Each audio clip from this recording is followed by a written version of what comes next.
Hola, ¿cómo están? Bienvenidos al mapa de Telesur. Israel no ha dejado de atacar a las poblaciones civiles en Gaza, el Líbano y Siria, y esto ha generado cuestionamientos al papel de la Corte Penal Internacional. ¿A qué se debe esa inacción? ¿Va más allá de una aplicación de la ley o está respondiendo tan solo a intereses políticos? Hoy vamos a analizar todos los escenarios junto a Pablo Jofré. Así iniciamos.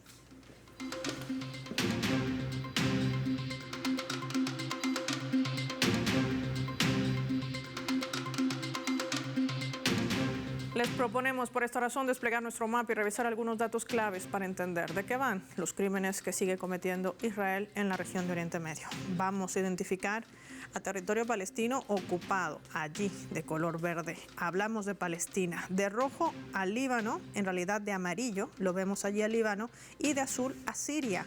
Nos guiamos por nuestra gráfica.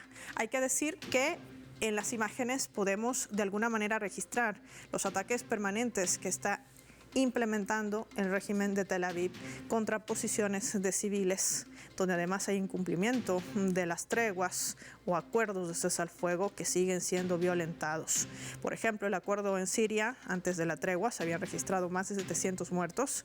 Ya para el mes de julio de este año, el ejército sionista había realizado más de 1.000 ataques aéreos sobre territorio sirio, sobre todo al sur. Hablamos de la provincia de Sueda y Beijing, además de los ataques que emprende en Damasco, donde recientemente asesinaron a otras 13 personas, incluidos 2 menores. Y si apuntamos al Líbano, según la Fuerza Provisional de Naciones Unidas, el régimen de Israel ha cometido más de 7.500 violaciones aéreas y casi 2.500 terrestres desde el alto al fuego emprendido en noviembre del año 2024 hasta noviembre de esta gestión. Durante este periodo de tiempo, más de 330 personas han sido asesinadas y otras 945 han resultado heridas. Estas son cifras que se van sumando a los más de 4.000 muertos y casi 17.600 heridos en tan solo 14 meses de asedio. Mientras, según reporta Naciones Unidas, durante la agresión que emprende Israel el año pasado, al menos 1.4 millones de personas se han visto obligadas a abandonar sus hogares, a desplazarse de manera forzosa hacia otras naciones vecinas.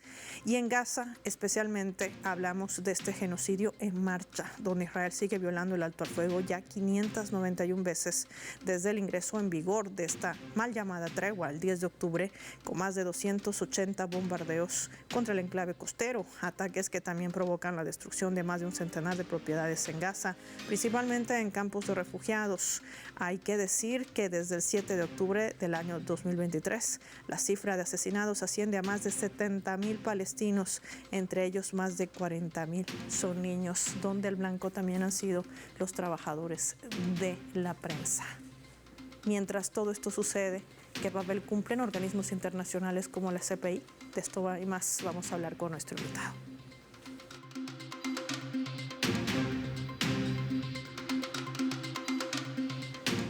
Nos acompaña desde Chile Pablo Jofré, analista internacional. Qué gusto tenerte en el mapa de Telesur, Pablo. Bienvenido. Muchas gracias, Pablo. Un gran abrazo a ti y a todo el equipo de Telesur y el Mapa. Cada vez que se escucha hablar de estos crímenes, de este genocidio, estos delitos de lesa humanidad, que además sigue cometiendo el sionismo en 3 posiciones claves en esta región de Oriente Medio: Siria, el Líbano y Gaza. ¿Qué papel está jugando la Corte Penal Internacional cuando hablamos de legitimidad, pero también de presión política? ¿Qué nos dirías? Yo diría que cumple un papel vergonzoso, porque a primera vista podría parecer muy positivo que esta Corte Penal Internacional emita órdenes de detención contra determinados personajes. En este caso, Benzion Mileikovsky, conocido en el mundo como Benjamín Netanyahu, y el exministro de la Guerra, Yoav Galán.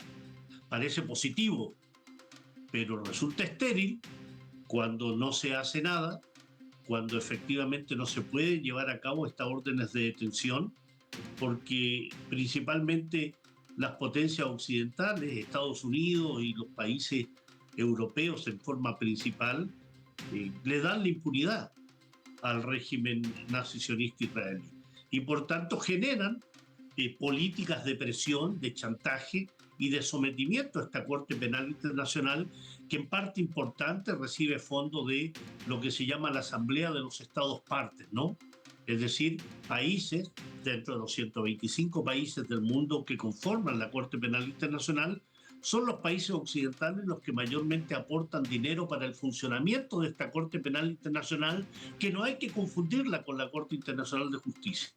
La Corte Internacional de Justicia es un órgano de las Naciones Unidas, la Corte Penal Internacional es un tribunal internacional independiente, un órgano judicial que procesa a individuos y no estados, como sí lo hace la Corte Internacional de Justicia.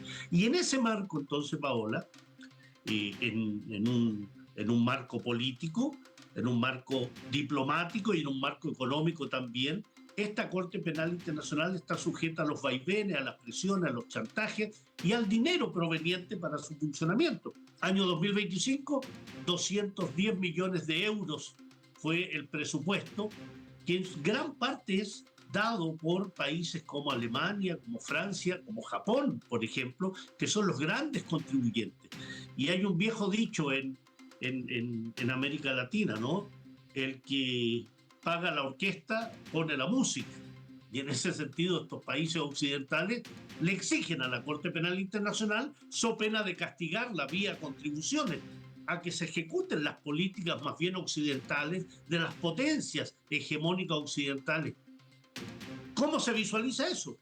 En que gran parte de las detenciones, de los juicios, de los procesos y dictámenes que se han emitido han sido contra países africanos, principalmente, que son firmantes del Estatuto de Roma, que le dio curso a esta Corte Penal Internacional. Pero hay países europeos, gran parte de ellos, los miembros de la Unión Europea, que son firmantes también del Estatuto de Roma y sin embargo violan las determinaciones de la Corte Penal Internacional.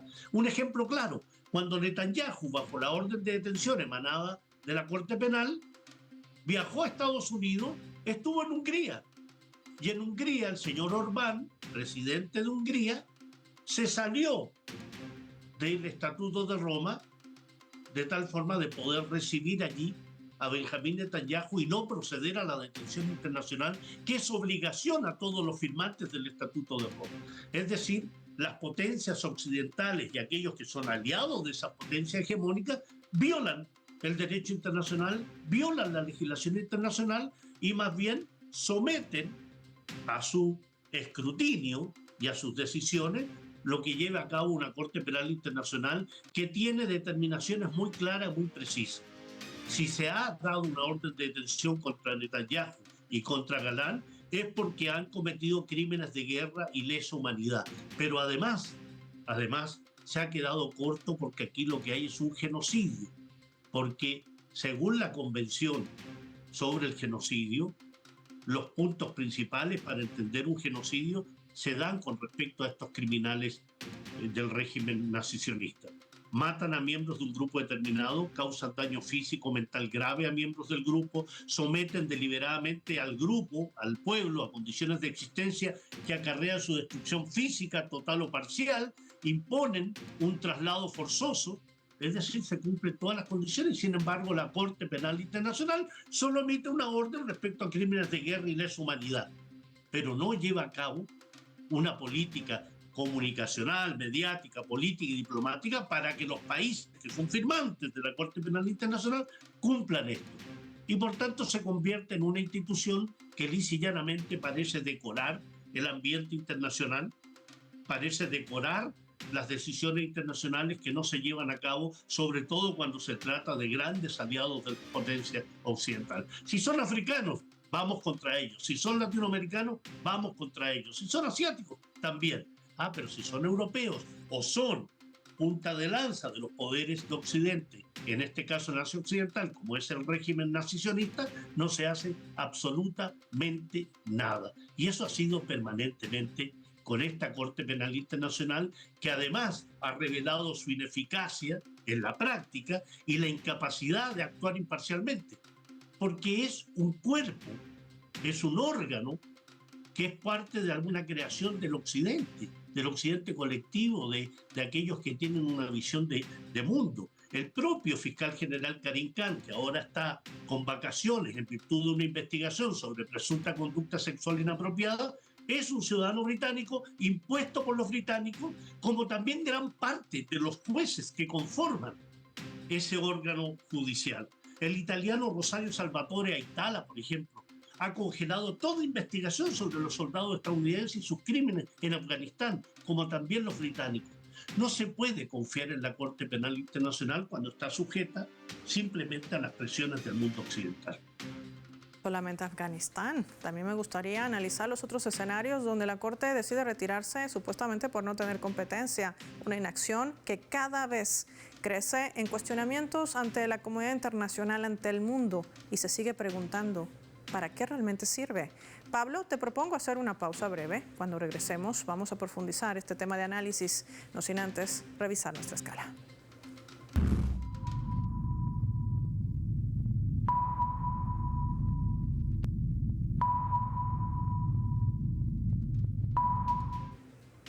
Esta vez a través de este vídeo que vamos a compartir, que ha sido colgado en la red social X de la cuenta del Ayatollah Ali Khamenei, líder de la revolución islámica de Irán. La catástrofe en Gaza, decía el Ayatollah, constituye hoy una de las más graves tragedias de la historia de nuestra región. La gente en el mundo sabe que de no estar ahí Estados Unidos, el régimen sionista no tendría la capacidad de cometer tales atrocidades. Esta es una reflexión muy importante. La compartimos con ustedes. Al regreso, más análisis. این فاجعه غزه که امروز یکی از مهمترین فجایع تاریخ منطقه ماست، در این فاجعه رژیم صهیونی به شدت بی‌آبرو و بدنام شد و آمریکا هم در این بدنامی و بی‌آبرویی در کنار اون رژیم غاصب و ظالم قرار گرفت. او هم بی‌آبرو شد، او هم به شدت لطمه دید. اگر چنانچه آمریکا نبود، مردم میدونن، مردم دنیا میدونن که اگر آمریکا نبود رژیم صهیونیستی قادر به این همه فاجعه آفرینی نبود.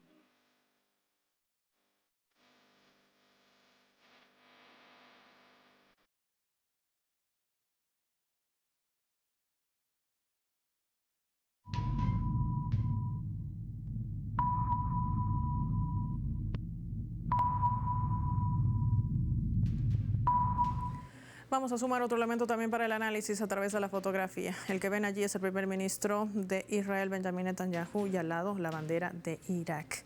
Invadido, recordemos, Irak por Estados Unidos el año 2003. El año 2014, la Fiscalía de la Corte Penal Internacional inició un examen preliminar sobre las acusaciones de abusos y malos tratos a prisioneros iraquíes por parte de soldados de Reino Unido entre los años 2003 y 2008. Ya en diciembre, sin embargo, del año 2020, la fiscal de la Corte Penal Internacional anunciaba el cierre de este caso.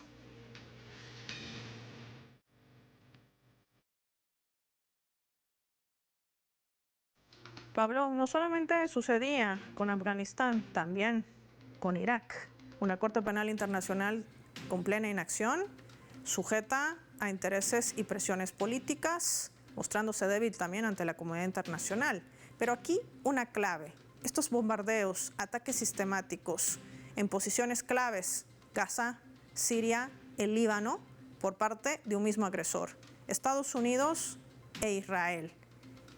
¿Qué riesgo corre para la estabilidad de la región y si Irak realmente podría ser el siguiente? Bueno, Irak ya ha sido amenazado ahora, ¿no? Un alto funcionario estadounidense se reunió en Bagdad con líderes de Irak para dar cuenta efectivamente de amenazas respecto a que no vaya a intervenir las fuerzas de la resistencia iraquí, principalmente al Hayat al-Sham, y en apoyo a la resistencia libanesa contra las agresiones de Israel. Ya está amenazado Irak, está amenazado no ahora, permanentemente. Y en ese plano, en forma indudable, cuando tú mencionabas a Irak, no nos tenemos que remontar mucho tiempo para dar cuenta que Irak, que fue sometido a una agresión, a una invasión, a la muerte de más de 1 millón de iraquíes mediante acusaciones falsas respecto a contar con armas de destrucción masiva, con una tríada conformada por George Bush, por José María Aznar de España y por Tony Blair, criminales de guerra y lesa humanidad que lisa y llanamente hoy se dedican a dar charlas por el mundo y a viajar por el mundo como una especie de mediadores y jurisconsultos y hombres dotados de gran sapiencia. Son criminales de guerra que ahí andan sueltos por el mundo y son responsables de la invasión y agresión contra un pueblo al cual simplemente significó sangre, destrucción, más de 1 millón de iraquíes asesinados y la ocupación de un país por más de 20 años. Ese es Occidente. Y hoy Irak está amenazado nuevamente, un Irak que ha querido ser fragmentado a lo largo de los años, un Irak que se quiere convertir en una especie de trilogía de pueblos sunitas, chiíes y kurdos en función de los intereses petrolíferos y gasíferos de la zona y en función de poder cercar a la República Islámica de Irán. Y cuando tú trasladas eso más hacia las costas del Mediterráneo, te das cuenta de la política que se lleva a cabo contra Siria, contra el Líbano y 77 años de agresión, genocidio, exterminio contra el pueblo palestino. Aquí hay una política muy clara de dominio occidental, principalmente Estados Unidos, Europa, y que usan de testaferro a este portaaviones terrestre, a esta punta de lanza, a este régimen criminal, a esta sociedad de criminales que mayoritariamente apoya el genocidio de los pueblos de la zona, como es Israel. No es casual lo que acontece en Palestina, no es casual que a continuación de esta ocupación, de esta colonización y este exterminio permanente, se ataque también al Líbano, que ha sido ocupado durante muchos años. Israel invadió el Líbano el año 1978, lo volvió a invadir el año 1982, ocupó el sur del Líbano hasta el año 2000 y fue expulsado por Hezbollah. Y nuevamente invade el Líbano el año 2006, donde nuevamente es derrotado por Hezbollah. Es decir, tiene una espina clavada este régimen nazi-sionista con el pueblo libanés y específico con su resistencia, como también tiene una espina clavada con el pueblo palestino en función de la resistencia valerosa y digna que tienen la resistencia, los grupos, movimientos y organizaciones de Palestina, que a pesar de la carencia material, a pesar de no contar con apoyo internacional, como sí lo cuentan otros países, como el caso de Ucrania, por ejemplo, 450.000 millones de dólares en armas y en financiamiento para Ucrania, para Palestina, que tiene el derecho internacional de resistir al ocupante, al invasor, a los colonos que se han incrustado y se han enquistado en territorio palestino desde el año 1948 a la fecha. Nada, simplemente ataques, amenazas, abandono. Es decir, hay una política impulsada por Occidente, llevada a cabo principalmente por el régimen nazi-sionista, donde se incluye también Siria, atacada desde el año 2011 hasta el año 2024, en que se derroca a Bashar al-Assad. Siria tuvo más de 600.000 asesinatos, impulsados por las monarquías ribereñas del Golfo Pérsico, aliadas de Israel, aliadas de Occidente, que impulsaron la creación de cientos de grupos extremistas que atacaron al gobierno de Bashar al-Assad. ¿Por qué? Porque era parte de un eje de la resistencia contra esos poderes hegemónicos. Y hoy Siria, que está gobernada por un terrorista, como el señor Ahmed al-Sharaa, conocido en el ambiente terrorista como Mohamed al-Golani, que es recibido por Trump, que es recibido por Macron, que habla en la Asamblea General de las Naciones Unidas, y él es un terrorista que en noviembre del año 2024 aún pendía sobre su cabeza la recompensa que Estados Unidos daba por su cabeza de 10 millones de dólares. Ese es el líder hoy de Siria, el que entrega las tierras, el que permite que Siria sea ocupado en la parte sur del territorio, el que permite el asesinato de su población sin hacer absolutamente nada. Entonces esa política se entiende en función de los intereses occidentales, pero también de este mito despreciable del llamado Gran Israel, desde el Nilo hasta el Éufrates. Es decir, que se cuiden el resto de los países de Asia Occidental, porque así como van por Palestina, van por el Líbano, están con Siria, el próximo, tal como sostenía hace un rato, también Irak va a ser el próximo, como es Irán también en función de los ataques que permanentemente hace. Por eso el sionismo, sus valedores, sus padrinos, representan un peligro no solo para Asia Occidental, representan un peligro para el conjunto del planeta, porque esa conducta criminal, esa conducta delictiva, patibularia que tienen, se repite en el resto del planeta. Se repite contra Venezuela, se repite con el impacto que está teniendo el trabajo sionista de Javier Milei, presidente de Argentina, que ahora quiere llevar a cabo un acuerdo de países latinoamericanos para ayudar y apoyar al régimen israelí. El sionismo no es solo Israel, el sionismo es Estados Unidos, es Francia, es Gran Bretaña, es Alemania, y por eso hay que estar alerta, pero no solo estar alerta, sino que también declararles una guerra mundial a este nuevo régimen nazi, un régimen nazi sionista, que repite las acciones que tanto reclama esa sociedad israelí que sufrió con sus familiares, con las víctimas del Holocausto de la Segunda Guerra Mundial. Sí. Ellos realizan exactamente lo mismo.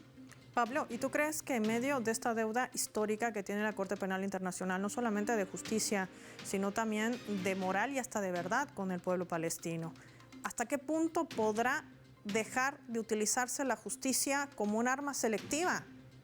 Porque estamos frente a ese escenario, no solamente de una violación al derecho internacional, sino también al derecho penal internacional. Sí, dice bien, Paola, no, es un arma selectiva, está contra nuestros pueblos, no contra las potencias occidentales, no contra el régimen israelí, no está contra Ucrania, por ejemplo, tanto que se acusa a Rusia, no está contra Ucrania, que viene atacando a la región del Donbass del año 2014, más de 30.000 asesinatos desde el año 2014 a la fecha, y sin embargo nada, es selectivo. Es para los pueblos africanos, para los pueblos latinoamericanos, para los pueblos asiáticos, aquellos pueblos que en general se les impone el derecho internacional, se les impone la legislación internacional, pero para los poderosos no hay nada. Hay camino de rosas, hay complacencia, hay chantaje, hay sometimiento, hay impunidad, hay silencio obsequioso. Es decir, los jueces de la Corte Penal Internacional han tenido escasas actuaciones que puedan ser catalogadas incluso en una forma que se les recuerde, pero en general más bien se han sometido a las políticas de Occidente, se han sometido a procesar más bien a líderes africanos. Por eso los países africanos lo han acusado de ser una corte colonial, una corte que atraca a la República Centroafricana, a Costa de Marfil, a la República Democrática del Congo, a Kenia, a Mali, a Uganda. ¿Y qué pasa con Estados Unidos? ¿Qué pasa con el régimen estadounidense y sus ataques a mansalva a países latinoamericanos? A ataques cuando se le ocurre, cuando hace sus guerras comerciales, cuando financia con armas, cuando financia y entrega armas a regímenes genocidas como el israelí. ¿Qué pasa con el régimen estadounidense? Goza de impunidad, es intocable, como es intocable Francia y sus crímenes en África, como es intocable Gran Bretaña y sus crímenes en Irak, como es intocable la Unión Europea a través de la OTAN en ese apoyo sostenido que ha hecho contra Libia, que ha hecho contra Siria, que hizo contra Serbia, otro país europeo, que ha hecho contra Afganistán. Es decir, el 99% de los crímenes que se han cometido en la humanidad han sido los países occidentales. Y ahí están, dando lecciones de moralidad, dando lecciones de respeto al derecho internacional cuando son los principales violadores. No se han tomado medidas porque, insisto, el que pone el dinero, el que pone la plata, cree que puede poner también la música. Pablo, y te quiero proponer que revisemos también este otro escenario que no deja de ser interesante en medio también de esta presión, no solamente que viene desde Estados Unidos, sino de un genocidio en plena marcha por parte de Israel hacia poblaciones civiles en esta región de Oriente Medio. Veamos.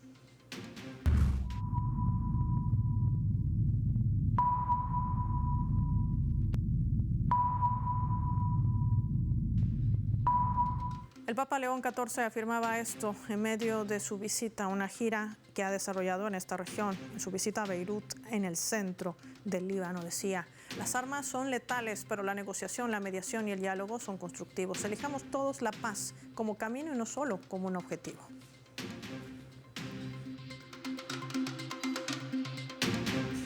Pablo, recientemente yo leí un artículo tuyo que habla de que no basta con rezar. ¿Qué representa este mensaje del Sumo Pontífice cuando exhorta a buscar una paz, pero no una paz como un objetivo como la que plantea Trump? Bueno, el título de este trabajo obedece a que alguien podría pensar en una teoría del buenismo, en una teoría séptica que la visita del Papa va encaminada a la aceptación del destino, a la aceptación de una realidad. No es así. Yo quiero destacar que la visita de León XIV es una visita que se da en un país agredido, que se da en un pueblo que está sufriendo un genocidio también. Es una visita que no pudo obviar durante su trayecto desde el aeropuerto a cada una de las ceremonias y visitas que hizo la imagen de una ciudad bombardeada y el sufrimiento que ello implica para las diversas comunidades musulmanes y cristianas. El Líbano es el país de Medio Oriente con la mayor comunidad cristiana de la zona, ¿no? Estamos hablando no solo de cristianos maronitas, estamos hablando de católicos melquitas, de armenios, protestantes, católicos romanos. Y en ese sentido ha constatado el terreno que ese régimen israelí es el responsable de ese ataque. Y claro, cuando habla de diálogo, no sale del esquema también de muchos líderes, incluyendo líderes de Irán, que hablan de la necesidad del diálogo, la negociación, pero no olvidan que ese diálogo y esa negociación tiene que darse en condiciones de igualdad. Es decir, no se puede conversar con alguien en función a imposiciones o normas que quieren dictar para que el otro sea sometido. Así que yo creo que esa visita del Papa León XIV ha sido recibida por la sociedad libanesa con esperanza, que ve en terreno y que vio en terreno lo que está padeciendo el país y que eso permite visibilizar lo que está aconteciendo en el Líbano. Yo creo que estas visitas permiten, desde ese punto de vista mediático, visibilizar que el Líbano está siendo sometida a una agresión continua a pesar de un cese al fuego que ha sido violado permanentemente por el régimen sionista, que no le importa la legislación internacional.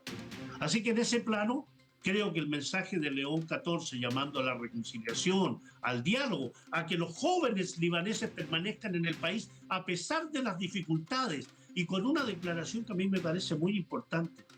León XIV dice, el Líbano es un pueblo que no se rinde, un pueblo que se mantiene firme ante las dificultades y sabe renacer con valentía. Esa es una constatación de que su lucha, la lucha del pueblo libanés es una lucha justa, ¿no?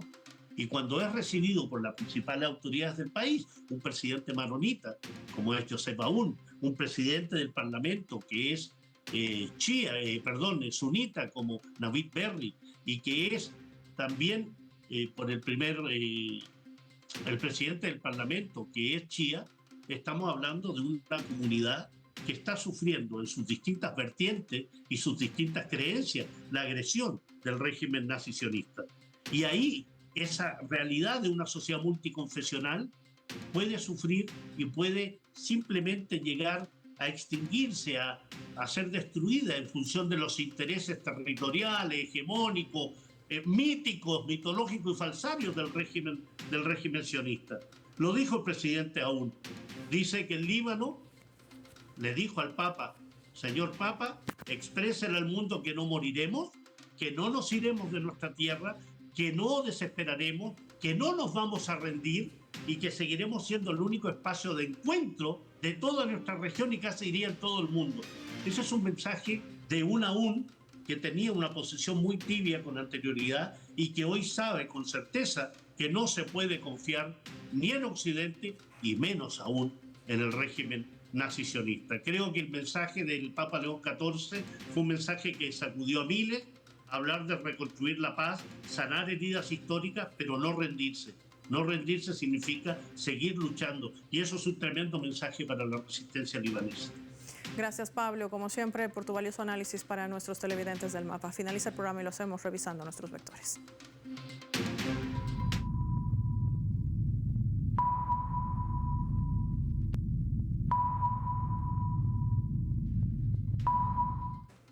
Nuestro radar del Mapa hoy nos refleja las tres claves sobre este tema: Israel, ataques a Siria, Líbano y Palestina. Hablemos de esa presión política. La Corte Penal Internacional enfrenta una dura crítica, además a su legitimidad, por su inacción en Gaza ante la masacre de más de 70.000 civiles. De esa cifra, más de 40.000 son niños.